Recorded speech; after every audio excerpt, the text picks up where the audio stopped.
All right. Good evening, all. This is the 23rd webinar of PMIK Kerala chapter. Before we start, I just want to confirm a couple of things. I would request all the attendees to be on mute and keep your video shut while the speaker is presenting. The session will have a Q&A session to the last, so you can keep your questions, whether you can put it on the chat or you can ask the questions at the end of the session. This is just to not interrupt the flow of the presentation and have a better experience. Okay. All right. First of all, I would welcome everyone to this session. Today we are going to have a webinar on leadership and accountability in project management by Sushil Amma. She is a experienced engineering and project management professional in oil and gas industry. She got around 30 years of experience in this domain. She is currently working as a senior director of operations for Worley, and she is here with us. So over to you, ma'am. A warm welcome and thank you for accepting this invite and agreeing to perform the presentation. Over to you, ma'am. I will start sharing.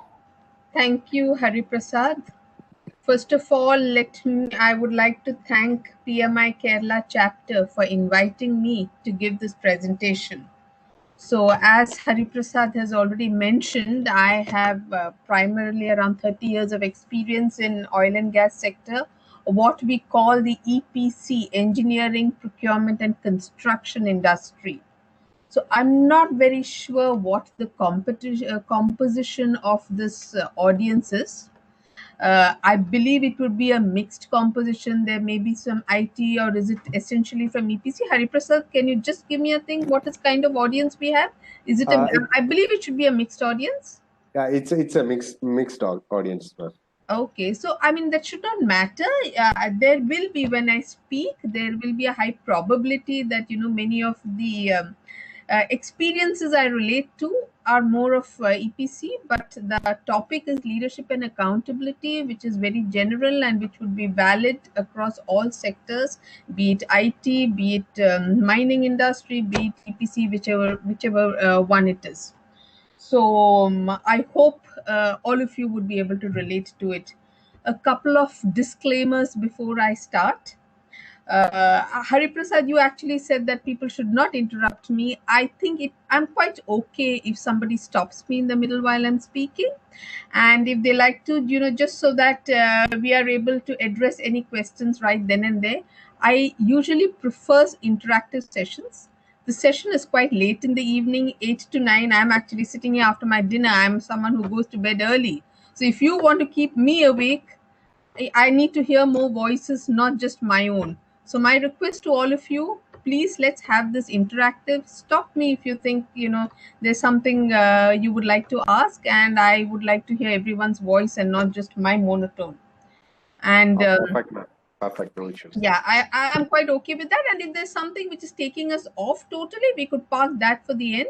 I should be done in around 45 minutes, and we should still have time to take any questions which are probably slightly away from the topic or away from the presentation.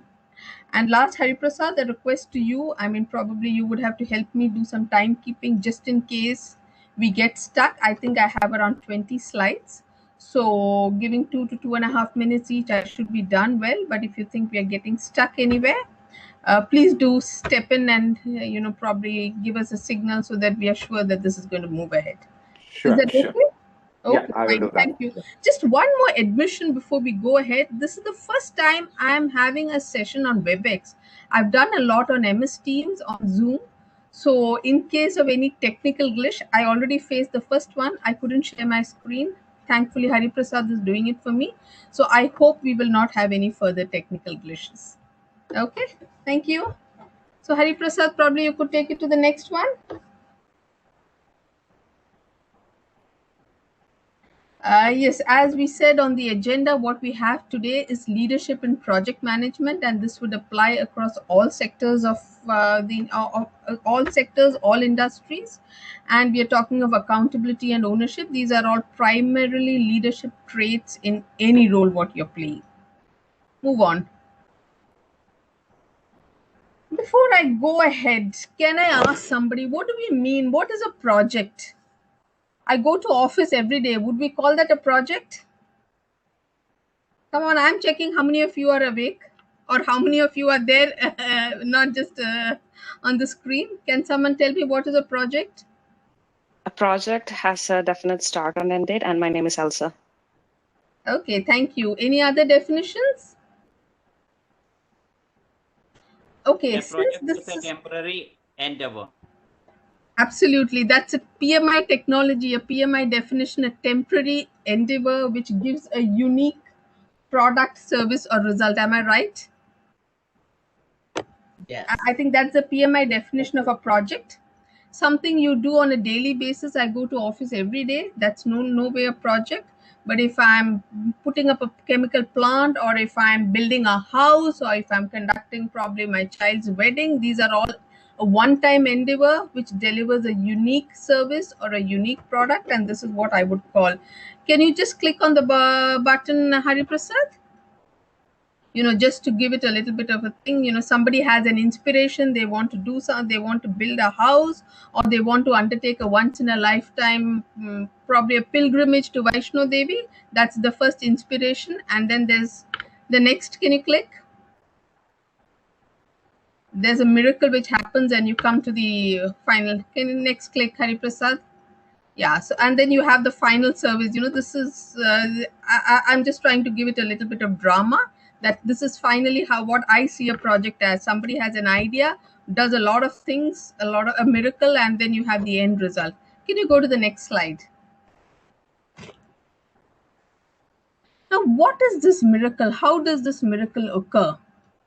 I mean, what we do is we use tools and techniques. I think these are the basic tools and techniques which are defined in PMI books as well. Initiation, every project has a start, we plan, we execute. During the execution phase, you monitor and control it. And finally, we have the closing phase. And what are we doing all this for? To meet the needs of the project within the constraints of quality, schedule, and cost. Now, if I didn't have a schedule, if I didn't have a cost, or if I was not worried about a quality, I could just go on forever. I could start building a house and probably, I could make it a perfect house, take it 10 years, 15 years, it doesn't matter what it costs. But normally, every project, that's where we have constraints which we are trying to meet. And these are called the triple constraints in a project. And usually, it's one offset against the other. You see safety and integrity in the middle. These are non-negotiable elements. Whatever the project, whatever the industry, safety and integrity have to be adhered to. And between schedule, cost, and quality, you decide just how much quality you want and what is your priority, whether you want to get it up on time or your budget is the chief constraint. Can you move it, Hari Prasad? Thank you. Now, coming to project management. What is project management? I believe most of you must be engineers, and you have chemical engineering degrees, you have mechanical engineers, you have civil engineers. I don't think there's a degree, a BE or BTech or even an MTech degree in project management. As far as I'm concerned, I know NICMAR and some other institutes have some certificate courses, but no, anyone here who has a degree in project management, tell me what is project management?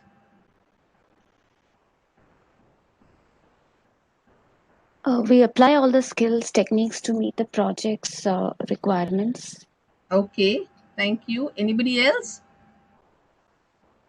The ability to drive planning and execution until the end of delivery. Sorry, I did not. Could you just repeat that? The ability to plan, execute, monitor and control, and drive delivery end to end until conclusion. Okay, thank you. Anyone else? Hari Prasad, could you just move? the activities needed to be performed for the successful completion of a project. Okay, excellent. Thank you.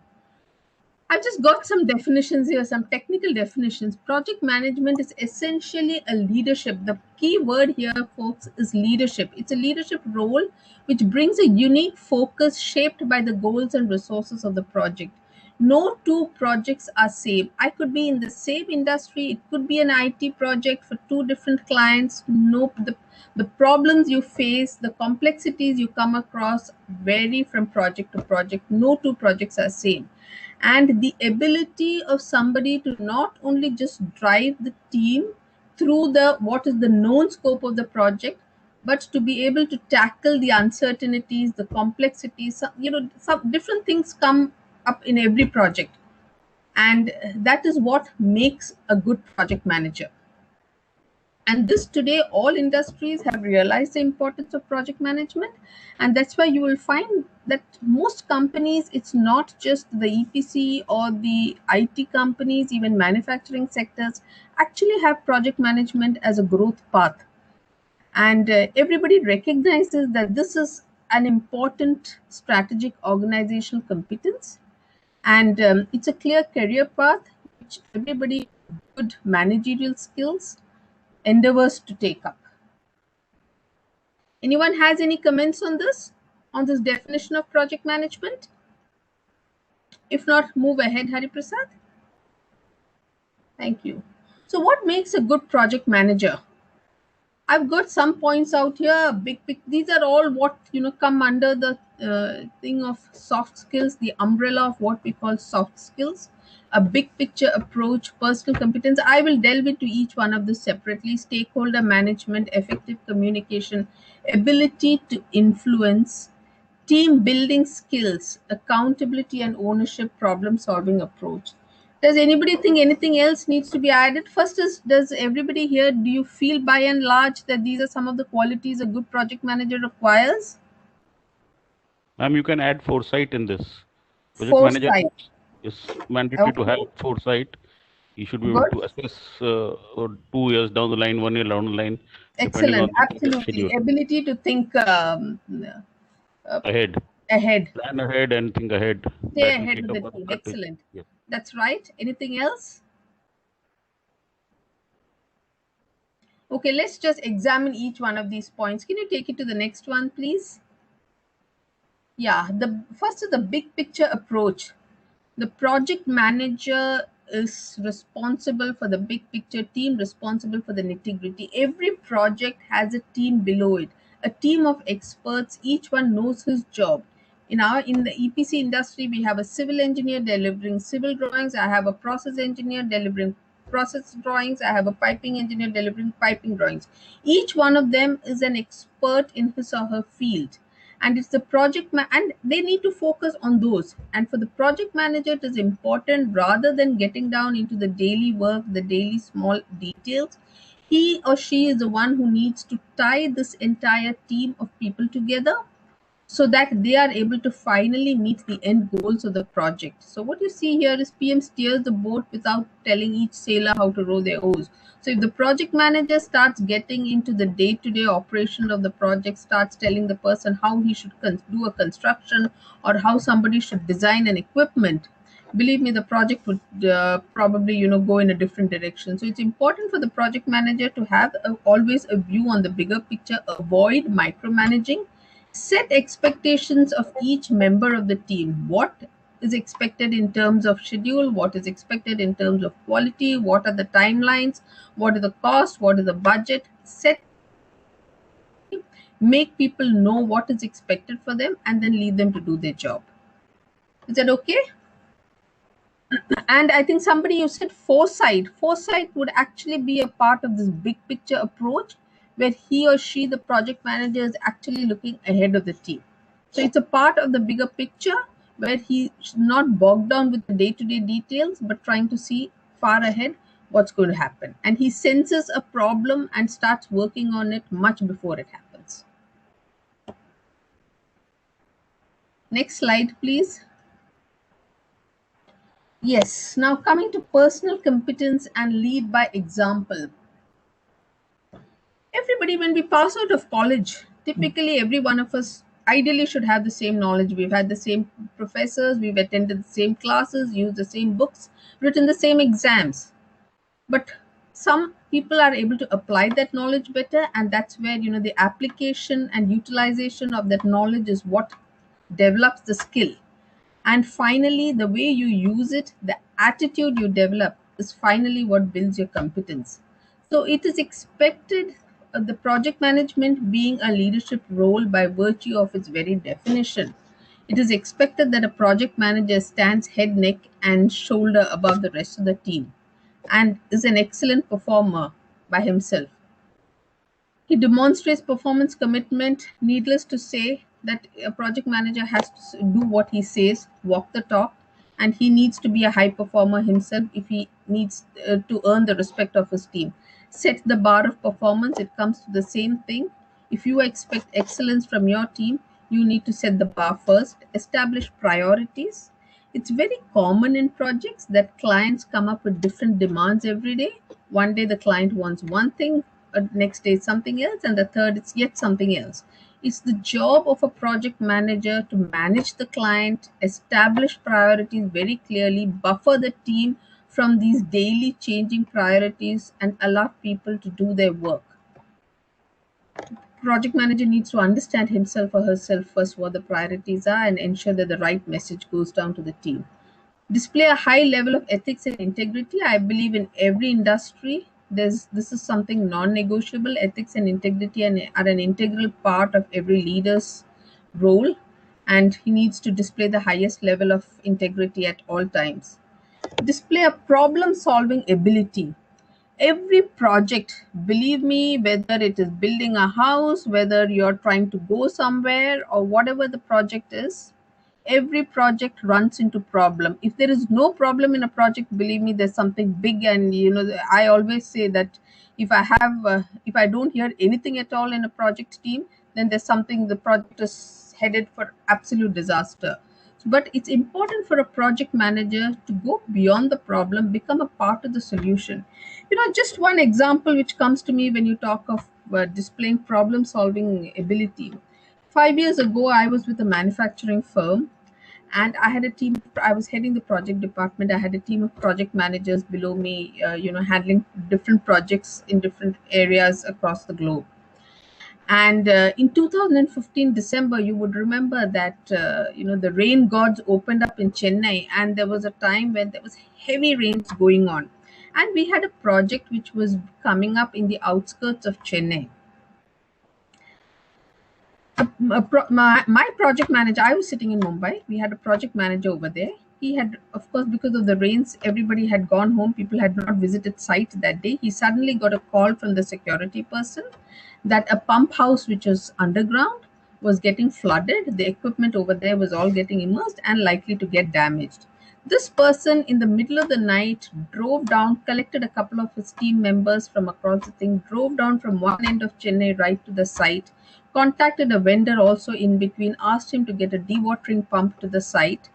By the time they reached site, the pump was there. Everyone spent the entire night getting the water out, and they were able to save all the equipments which would have otherwise undergone big time damage. Now, there was no rule book which told him what to do. And he could have also sat back at home saying, it's raining too much and I really don't want to go there. But for him, it was important that he protects his project from any kind of damage. We all got to know of it only the next day. Of course, the team got a spot recognition, etc. But what is important is displaying problem solving ability. When something comes up, an unexpected scenario comes up, a project manager should be able to rise to the occasion and find a solution. And that's when he's actually the leader of the project and people look up to him. So lead by example, helps in building trust, walk the talk. So when the project manager is actually doing what he says, the team automatically respects him or her. And, the team is actually working together. Next slide, please.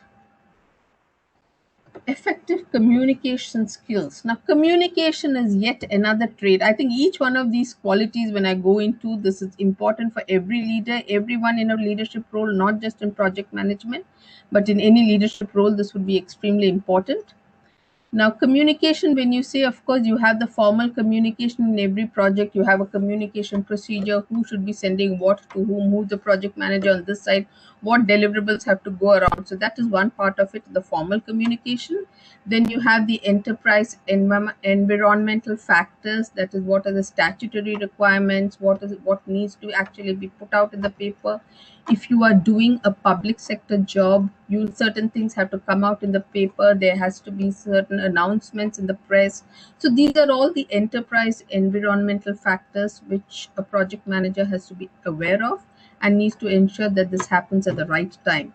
But for me, the most important part of it is what I call, the communication factor, the paralingual feedback, the communication which happens between people.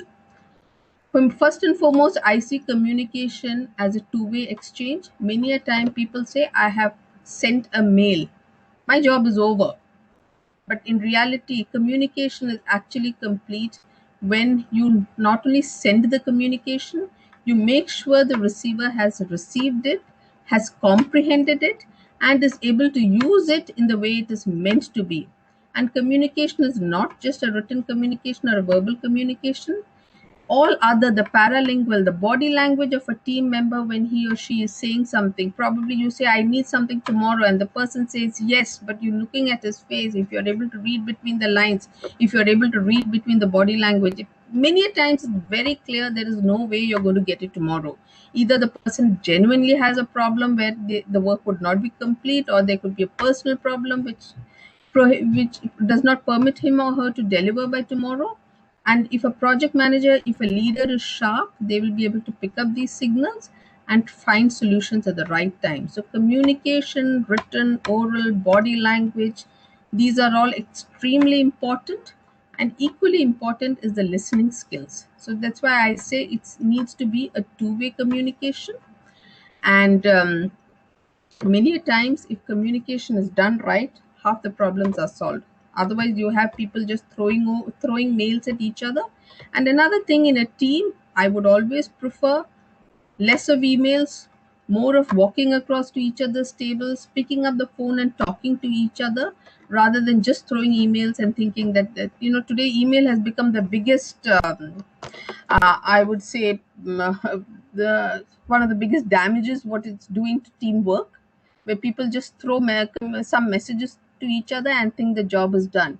So it's important to make sure that communication gets across what it's meant to do and gets the right results.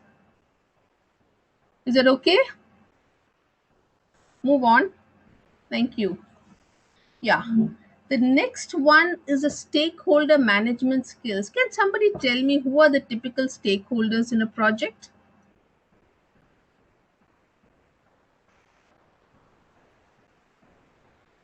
Any The answer? What are typical stakeholders in a project? most critical stakeholder is the customer itself. Stakeholders, the most critical. Okay. Who else? Customer. Stakeholders Then are people who have interest in the project's outcome. Right. That's right. Yes, Cynthia says sponsors, financial bankers. Absolutely Sushila, right. Anyone anyone who else? is impacted with the project positively, negatively is a stakeholder.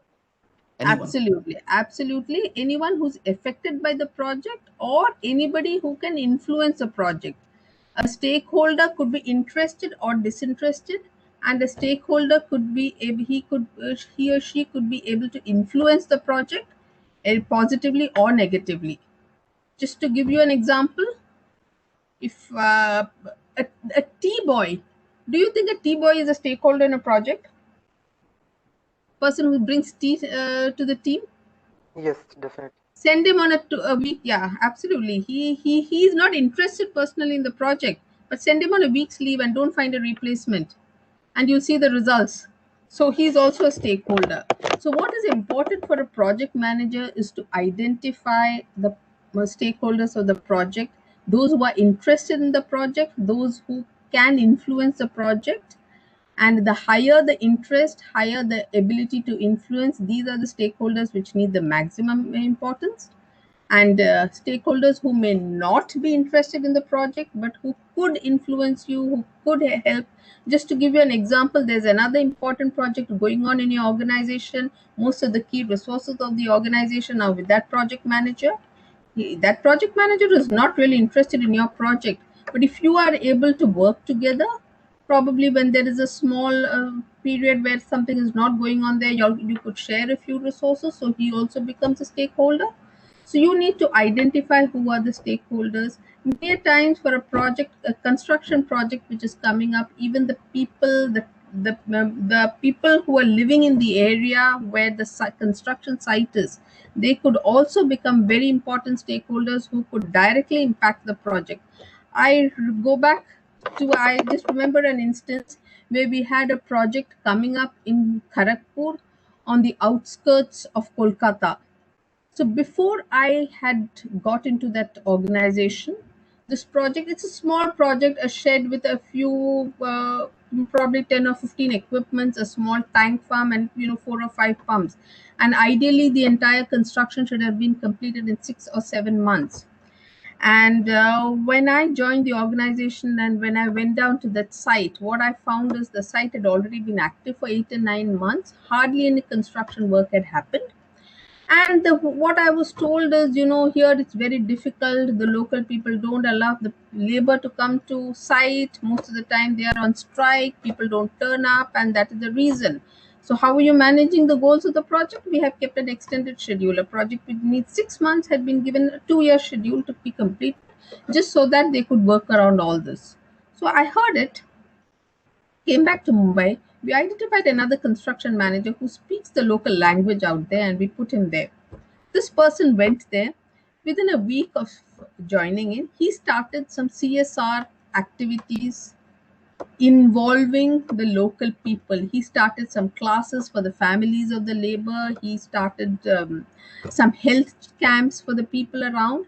And very soon, suddenly, they found that the entire people in the area were all quite excited about the project. They realized by then that this would give them employment opportunities. And then what had happened in 9 months, the work which was done, the balance work was completed in 5 or 6 months, which was more than 70 to 80% of the project. So ultimately, it is all about a stakeholder map, understanding the requirements of the stakeholders, understanding the mood of the stakeholders, and doing whatever is necessary. And this, in a big way, defines the success criteria for the project. Next slide, please. Influential relationships. Influence is a non monetary currency that can be traded and used to affect action. What do we mean by this? Many a times we do a project together, we bring a team together, we have a transactional relationship. 8 months, 9 months, the duration of the project, we all work together, and end of it, shake hand, probably have a party, and it's bye. That's the end of it. I don't know the client after that. I don't know the team after that. And this is really not going to give you any kind of returns if this is the way we don't work to build relationships. What is important, if you want people to stay with you, if you want teams to stay with you, it is important that you invest in relationships, invest in people, be it the client, be it your team, be it your management. Everybody investing in relationships has the highest returns. And when I say, it's also important that you're authentic. A team member, when you go to talk to him, I need 5 drawings tomorrow. Before you start, oh, how's your child?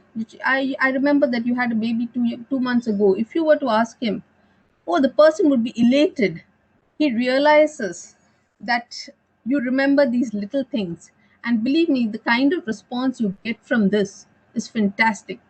I remember once, a few months ago, I had my secretary told me that XYZ wants to meet you. And I was fully aware that this person was creating a problem in his project. He was creating a problem for his boss. I knew all that. And I said, okay, call him. So a little while later, I saw this fellow hovering around, and I said, hey, Prashant, come in. So he came in. He said, madam, you know my name. I said, yes, of course I know your name. And now my problems are solved. And let me tell you, he came to complain about his boss. He came to complain about his team. He chatted with me. He went back and he just did his work after that. Those little things, knowing his name. I had just sat in one meeting where, probably everybody had introduced themselves, but I remembered that name. And these little things go a long way to build influential relationships, which finally help you when you need something. Many a times you hear, okay, this person will do something only because someone in power, only when the managing director tells him, or only when a director tells him to do it. And if I tell him, he doesn't. It's not the position. Most of the time you will see it is not the position, it is the person they are doing it for, because the person has actually invested time in building that relationship. And believe me, this is one of the most important things when you're dealing with your team. Invest efforts in building relationships with your client. Maintain those relationships even after the project is over, even after you move on. And this pays rich dividends when you are in trouble and you reach out to any one of these people, be it a client, be it your team member. They're always there to help you. So it's all about, of course, it also comes to provide, they need to see you as a problem solver, providing resources that they need assistance, they need some information. Acknowledging accomplishments, most important. When something good happens, make sure that you give credit where it's due. If there's a crisis, something goes wrong, make sure you are in front and people are behind you. You're actually backing them up. Inspiring others with a vision, ethical behavior, listening to issues. Yes, listening is important. They need to see you also. If they have to approach you, they need to know that you have those listening skills. Letting others have ownership, expressing appreciation. Okay, can you please move on? Team building skills, identifying and creating a shared vision. Like we said, a team comprises of individual experts, individual specialists, each one an expert in his or her own field. And it's the project manager's role to keep these people together, bind them together, and ensure that the project larger goals are met. So allow each project to actually go through the team forming, norming, storming before they get to the performing stage. Encourage some healthy conflicts. If there are absolutely no conflicts, then you can be sure that there's something big which is going wrong. So accept, manage, and encourage functional conflict, but hold the team together. Many a time, a project manager, PMI, if those who have gone through the PMI exam, PMI has a definition for project management and a definition for project coordinator. Many a times the project manager is actually doing just a coordination job, which is the worst thing which you could do. When you talk of a leader, it's about owning the project, understanding the project, and taking complete ownership of what the goals are. I know there was a WhatsApp joke which this floats around for project managers, sometimes for top management. It floats around for a lot of people. Two people met somewhere in midair, and the first one asked the second one, do you know, can you tell me where I am? I need to be here at 12:30 and at XYZ place, and I have no idea where I am. I don't know how to get there. So the other person says, you are at latitude so and so, altitude so and so, etc., etc., etc., and you go so many degrees to the north, so many degrees to the west, and then you will get where you want to. So the first person says, you must be an engineer. He said, yes. How did you guess that? So he said, because you've given me a lot of data, but I have no idea what to do of it, what to make of it, or how to reach my end goal. So the second person says, you must be a project manager. Yes. How did you guess that? Well, you have made certain commitments. You have no idea how to meet them, and you expect me to help you get there. That's what a project manager is. So these are some of the worst things. Of course, this is a joke, but many times project managers do end up being coordinators, and it's important to differentiate between the two. A coordinator is just taking some data, carrying some data from one place to another, but it's for a project manager, it's a leadership, it's about holding the entire team together and getting the end results of the project delivered. Okay, can we move to the next slide? Delegation is the art of knowing what each individual is capable of and giving the right to work to the right people and trusting them to do the work. Sometimes I recollect I had a boss who would open his laptop at 6 o'clock in the morning And sometimes some mails are on a project are also marked to him. He's copied, and someone needed some resources. By the time I reached office at 9 o'clock and opened my laptop, I even saw this mail. He had already acted upon it. He had actually done my job. And I went up to him and I told him, this was the time when I was a project manager. And I said, I really did not like it. And that means don't trust that I am capable of doing it. Any mail which comes in has a time within which it needs to be acted upon. And I really didn't like it that you have completed the action on this mail before I've even started my day. So it's very important for any leader to ensure that you delegate work, you don't do the work of others, because you are communicating a lack of trust when you start doing the work of your team. So define the task, know who can do what, and every team has 2 or 3 strong people who could be your men Friday, or men Friday or women Friday. Choose those people whom you can rely upon at any point in time. Use the capabilities of the team, use the capabilities, the expertise of each individual to drive the project. But if you can effectively delegate, there's a lot of work off your back, and you can then focus on the bigger things. So this is something similar to focusing on the big picture, not getting bogged down with the day-to-day work or bogged down with the details, but keeping a focus on the bigger picture, which is possible only if you effectively delegate work to the right people. Next slide, please. Empathy. Yes, this is another trait people have. Has got a personal life as well. Learn to understand genuine problems, genuine cases, but at the same time know where to draw the line. It's a fine line between empathy and sympathy. Understand the needs of your team, listen to them, and provide support as and when needed. That's extremely important. When your team knows that you understand their problems, you are with them, you have their complete buy in, and then they will do anything, go to any extent to help you deliver the project. Next. Yes, now I'm coming to accountability and ownership. This is again another leadership skill. The buck stops here. Yeah, it's many a times there are problems in a project. And like I said, every project has its own unique set of problems. It's very easy to go and blame others. I was doing once a large project, and on a weekly basis I had to deliver so many cubic meters of concrete to site, so many tons of steel had to be released to site, and I would be reviewed by the management of of my company on a weekly basis. So very often it would happen that I have not met the commitments for the week, and it's very easy for me to say, "Oh, this one hasn't done his job, or that one didn't have do his job," and that's the worst thing I could have done. What's important, rather, that I would always say, we haven't met it, but there's a clear plan. We know where we are going, and this is how we are going to recover. And once you do that, you are showing ownership, you are showing accountability, and you are also communicating, but that the buck stops with you. And when the team sees that you are doing this, they are with you, they also take accountability, and they also display a high level of commitment.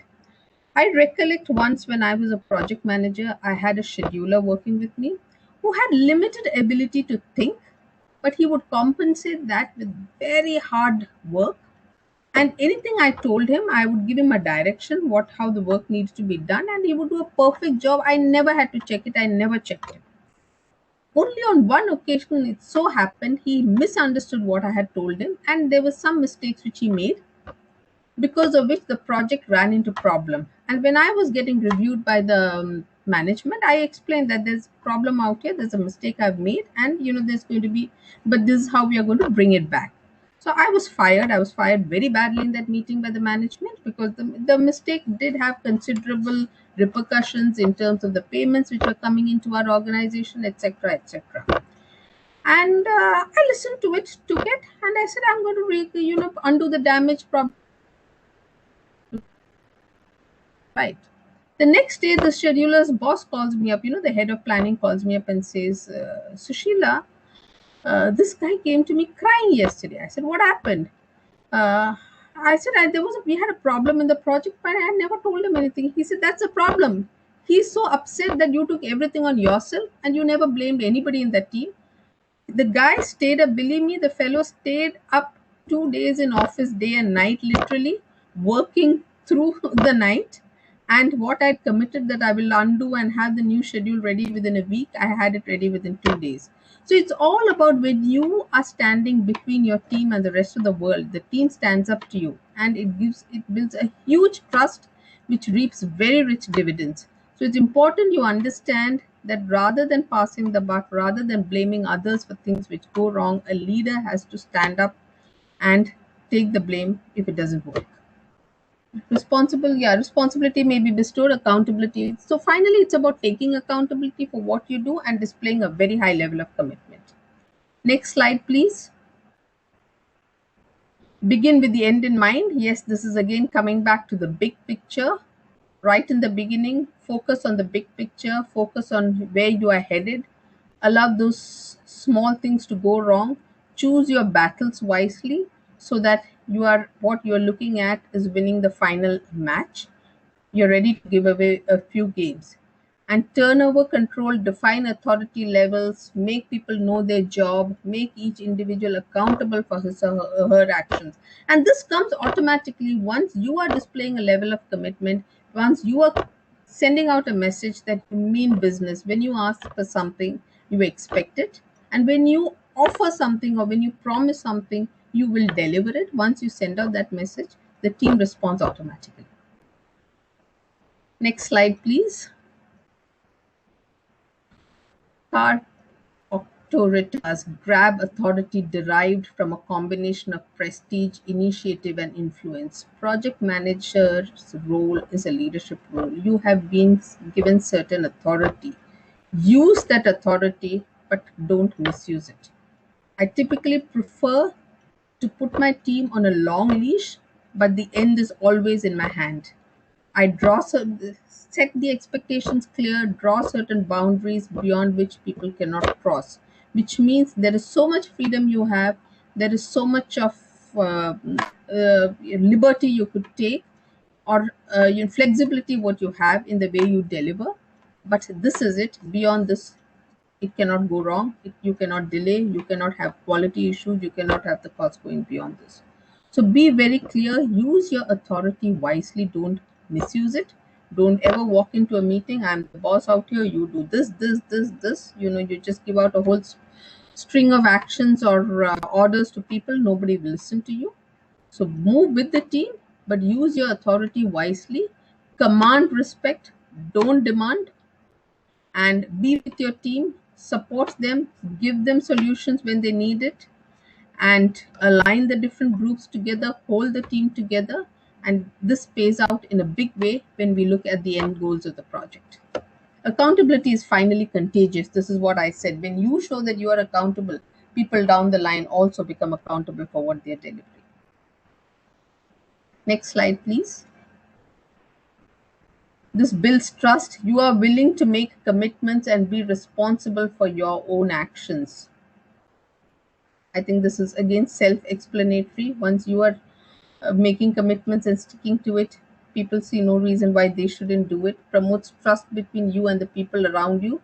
Whether it is the client, whether it is the management knows you are a project manager who can be relied upon. If you have a problem, you know what to escalate. You have owned the project totally. You will escalate things at the right time. Look for solutions. Seek help. It also gives them a huge level of comfort, and they trust you, they leave it to you, they give you a high degree of freedom to do your work.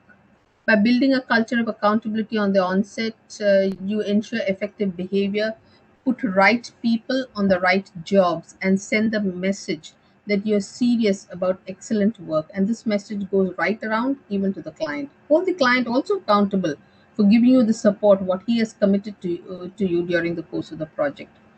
Accountability eliminates the time and effort you spend on distracting activities and other unproductive behavior where you're blaming scapegoat. There will be times when things go wrong.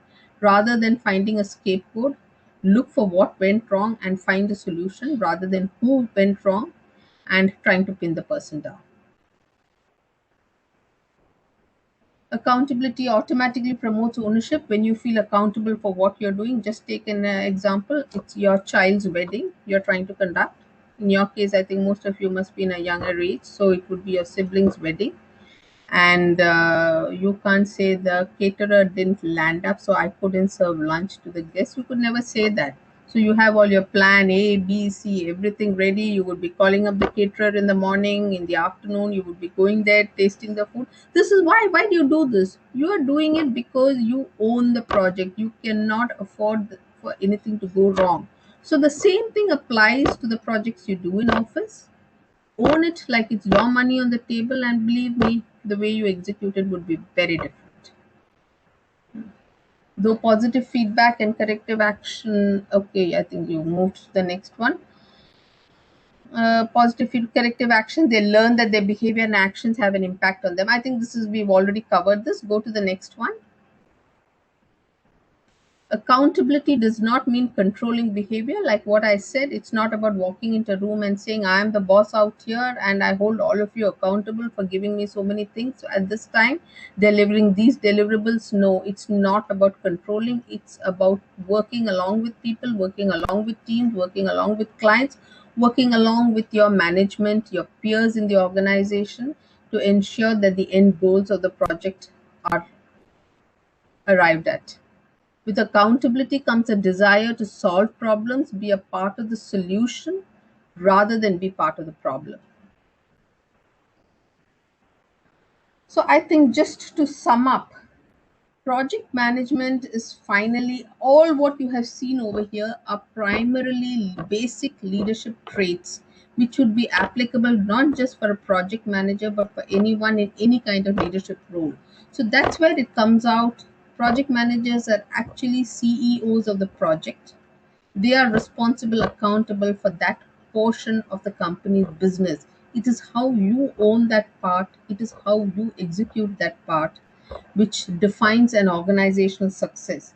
So grab the authority, what you get with your role, hold yourself accountable to meet the end goals of the project, and go ahead and take your teams forward. I think with that, I will end and I will put it through it to the team, to all of you. Do you agree by and large with what I've said?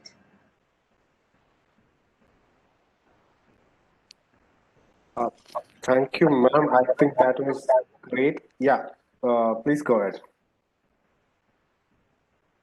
No, no, I think now I'm waiting to hear. I think people have been Uh, quiet most of the time. Fortunately, I did not doze off. I was just listening to my own voice. But now I would like to hear some voices, and I'd like to hear your views on the subject. uh, Ma'am, it was a really interesting one and a well needed one on what exactly as a project manager we need to focus on. These are the little things that we need to focus on rather than going for the bigger ones, which will help things work. So thank you for that session. So now I open this forum for question and answers. Anybody got any questions on this? You can speak or you can put the questions on the chat.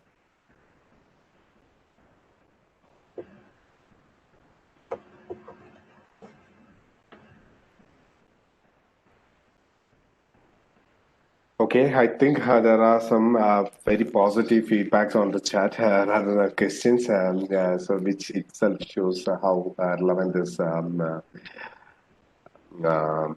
training webinar was. I once again thank you from on behalf of me and all the participants who had attended this one. Thank you for taking the time out and delivering such a wonderful session. Thank you, ma'am. I will send out a detailed email. I have taken the recording of this and I will share this with you as well. Thank you. Thank you, all of you, for attending this. Ma'am, I had a question. Yes, Yeah, please please go go ahead. ahead. Yeah. So I would like to know about the how a project manager should handle a political situation. Could you be a bit louder, please? How what is the political skills which is required from a project manager? I'm sorry, can someone repeat the question? I'm not able to hear, or can you type it on the chat box? I think he's asking what are the political skills the person required as a project manager. Are you talking about political as in the what you call overt politics, or the politics within the team? Yeah, When I said basically, about political awareness, I meant yes, that yes, also many a awareness. times in a team you have people who don't get along, but each one is an expert and you need both of them. Yeah, I've had situations where I've had two experts, brilliant, each one of them brilliant in his own job, but they just didn't get along, and for the success of the project it was important that they work together. So it was, kind of, was almost working like a mediator between the two many a times, a silent mediator, not encouraging or not fostering the politics between them, but supporting both of them silently so that each one is able to deliver. So it's about being aware. You need to know the equations, the dynamics within the team, and work on the dynamics to the advantage of the project. Okay, thank you, ma'am. Thank you, ma'am. All right. Anybody got any other questions?